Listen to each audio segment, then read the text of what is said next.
Welcome back, everyone. Today we're exploring the idea that you become what you think, particularly as it relates to learning English. It's great to be back.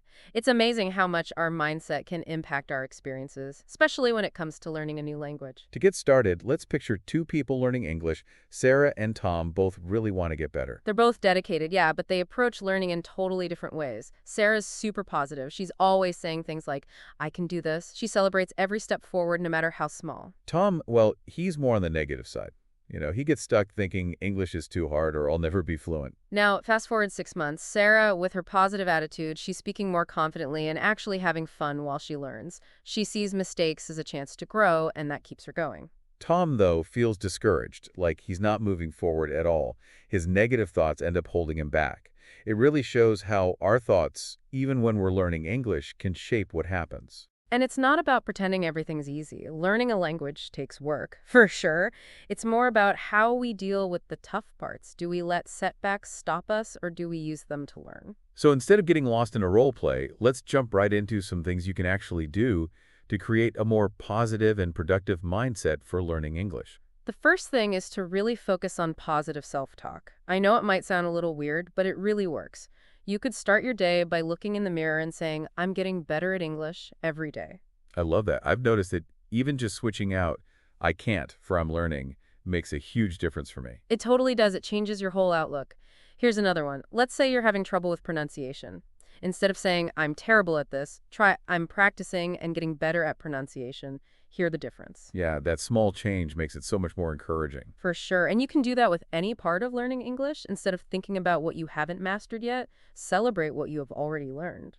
What are some other practical ways to become more positive? I know lots of people want tips they could use right away. Here's a powerful one: visualization. Close your eyes and imagine yourself speaking English confidently in a tough situation, like ordering food or giving a presentation at work. Hang on, let me give that a try. Okay, I'm seeing myself in a busy cafe, ordering my latte, chatting with the barista. I'm smiling and feeling relaxed.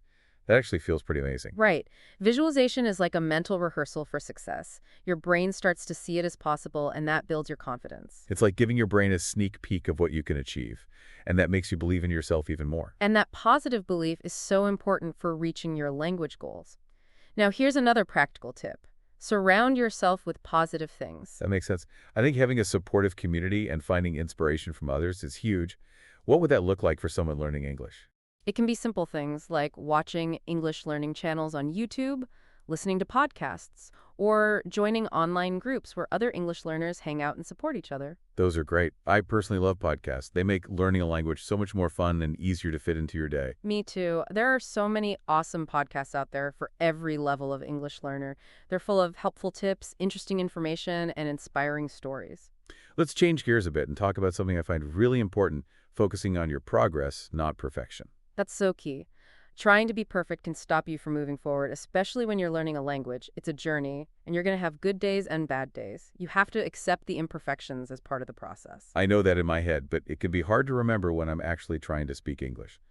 For people who struggle with that, how can they change their thinking from perfection to progress? A good way is to break down your goals into smaller, more manageable pieces. So instead of aiming to be fluent overnight, focus on learning one grammar rule really well, or adding 5 new words to your vocabulary every day, or having a short conversation with a language partner. I really like that. It's about recognizing every step forward as a win, even if it's small. It all gets you closer to your goal. It does, and it's helpful to keep track of your progress, maybe in a journal. Seeing how far you've come is incredibly motivating. That's a great idea. I used to keep a journal when I was learning English. It was so cool to look back and see how much I had improved, even if it didn't always feel like it at the time. Okay, now let's talk about a technique called reframing. It can really help you change negative thoughts into positive ones. Reframing. I've never heard of that. Can you give an example of how that works? Okay, imagine you make a mistake while speaking English. Your first thought might be, oh, I messed up, I'm so bad at this.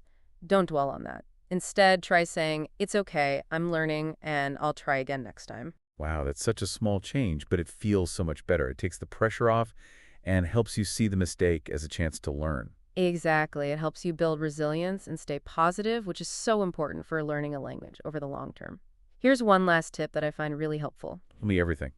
Try to feel grateful for the opportunity to learn English every day. Take a moment to appreciate this new language you're learning, the cultures you're connecting with, and the new possibilities it's opening up for you. I love that. I think we often forget about gratitude, but it's so powerful for staying positive and motivated. It reminds you that learning a new language is a privilege and a gift. It is, and it makes the whole learning experience more enjoyable and fulfilling. It really does. Let's switch gears a little and talk about setting realistic goals. It can make a huge difference when you're learning a language. Yeah, I think a lot of people listening can relate to feeling overwhelmed by how much there is to learn in English. So how can setting realistic goals help with that? Instead of saying, I want to be fluent in 6 months, which can feel impossible, break it down into smaller goals that you can actually achieve. Like maybe you want to learn 20 new words every week, or watch an English movie without subtitles, or have a 10-minute conversation with someone in English. That's a much better approach. It's like having a map with clear steps, so the journey feels less scary. Let me tell you about something I did when I was learning Spanish. I set a goal to read one Spanish news article every day. At first, I stuck to simple ones, but I gradually worked my way up to more complex articles. It felt amazing to actually understand them. It really boosted my confidence and kept me going. That's a fantastic example. It shows how being consistent, even with small steps, can lead to big progress over time. Okay, now let's talk about something that holds a lot of learners back. The fear of making mistakes. Ugh, yes, that fear can be so paralyzing. I think we've all been there. It's totally normal, but here's the thing. Mistakes are going to happen, and they're actually really good for learning. I know that logically, but it's hard to feel that way when you're actually making the mistake. Any tips for our listeners on how to see mistakes in a more positive way? Think of mistakes as feedback. Instead of, I made a mistake, I'm so dumb, try, okay, I made a mistake. What can I learn from this? What can I do better next time? I love that shift in thinking. You're turning those moments of doubt into opportunities to learn and grow. Let's try a little role play. Imagine you're talking to a friend in English and you use the wrong tense. Your friend corrects you and you feel embarrassed. Okay, I can picture that happening. I'm blushing just thinking about it. Instead of letting the embarrassment take over, what if you said something like, oh, thanks for catching that. I'm still working on my tenses. Can you explain the difference between the present perfect and the past simple again? That's perfect. It shows that you're not afraid to admit you made a mistake, that you want to learn, and that you're okay with not being perfect. Plus, it keeps the conversation going. And remember, everyone makes mistakes, even native speakers. The difference between successful language learners and those who struggle is how they handle those mistakes. It's about bouncing back and seeing mistakes as part of the journey, not the end of the world. Now, let's talk about mindfulness. It's something that can really change your experience with language learning. Mindfulness, I've heard about it in general, but how does it work with learning English? Mindfulness is about being completely present in the moment without judging yourself. When you're learning a language, that means paying attention to your thoughts, your feelings, and what's happening in your body as you learn. So instead of getting stuck in negative self-talk or feeling overwhelmed, you're just noticing those thoughts and feelings without letting them take over. That's it. It's about creating a space between your thoughts and your reactions. Can you give an example of how someone could use mindfulness while learning English? Let's say you're listening to an English podcast. Don't just listen passively. Try to really engage with it. Pay attention to how the words are pronounced, the intonation, the rhythm. Notice how you feel when you understand something perfectly, and how you react when you come across a word or phrase you don't know. So it's about turning passive listening into an active, mindful exercise. Okay, one more role play. This time, imagine you're feeling super anxious about an English test. Your heart's racing, your palms are sweaty, and all you can think about are negative thoughts. Oh man, test anxiety is the worst. I've definitely been there. Instead of letting those feelings overwhelm you, try this mindfulness exercise. Sit comfortably, close your eyes, and take a few deep breaths. Notice how your chest rises and falls with each breath. Feel the air coming in and out of your nostrils. Just focus on this moment. Okay, I'm taking some deep breaths now. I can feel my heart rate slowing down a bit. It's actually kind of calming. See, you're focusing on the present moment and letting those anxious feelings pass without letting them control you. Wow, that's amazing. I can see how practicing mindfulness could make a huge difference in managing stress and staying focused while learning English. It can really help you be more patient and kind to yourself, which is so important when you're learning something new. This whole conversation has been so helpful. I feel so much more inspired to use these techniques myself. Awesome. Remember, learning a new language is a journey, not a race. It's about enjoying the ups and downs, celebrating those small wins, and facing the challenges with a positive attitude. And most importantly, it's about having fun along the way. Learning a new language is an incredible opportunity to connect with people, explore different cultures, and broaden your horizons. Okay, to wrap up this part, here's an exercise that can help you create a more positive mindset for learning English. I'm ready. What is it? Take a few minutes to think about your language learning goals. Why are you learning English? What do you want to be able to do? I'm thinking about it. My biggest goal is to communicate confidently with people from all over the world. I want to travel, make new friends, and experience different cultures. That's a beautiful goal. Now, really picture yourself having achieved that goal.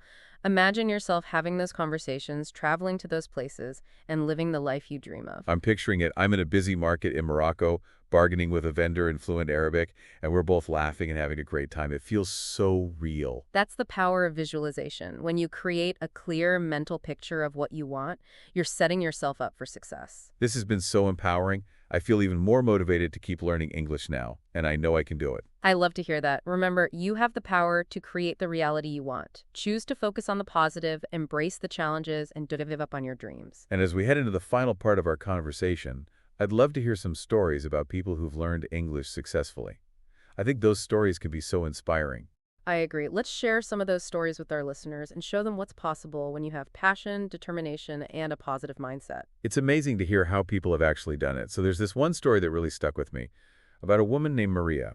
She moved to the United States from Mexico, and she barely spoke any English when she got here. Oh, I know Maria's story. It's so inspiring. It shows you what you can do if you don't give up. She worked so hard to learn, taking classes, watching English movies, even volunteering at the library just to be around the language. And she had some really tough times. She felt embarrassed sometimes, had trouble with different accents. There were times she almost quit. But she kept going. She remembered why she wanted to learn English in the first place. She wanted a better life for herself and her kids, and she knew English was the key. And it all paid off.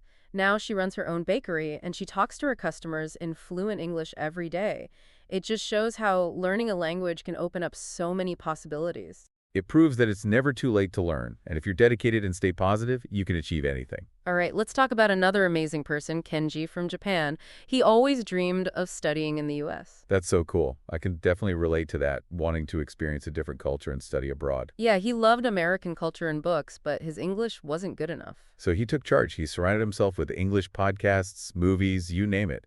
He even joined online groups to talk to native speakers. But he didn't stop there. He made his own flashcards, used all these memory techniques, even started a blog about learning English. Wow, he was really dedicated. He got top scores on his English tests and ended up getting a full scholarship to his dream school in California. That's incredible. It shows that if you set goals, find strategies that work for you, and stay positive, you can make your dreams come true. These stories are so powerful because they remind us that learning English isn't just about grammar and vocabulary. It's about connecting with other people, experiencing new things, and opening up a whole new world for yourself. It's about having the confidence to go after what you want, no matter how hard it seems. So as we finish up, here's one last thought for everyone listening. I'm listening. Remember that you have the potential to do amazing things. Enjoy the journey, have fun with it, and never stop believing in yourself. Thank you so much for joining us today. We hope this has given you some helpful ideas and inspired you to keep learning English. Keep those positive thoughts flowing, and remember, you're on your way to fluency.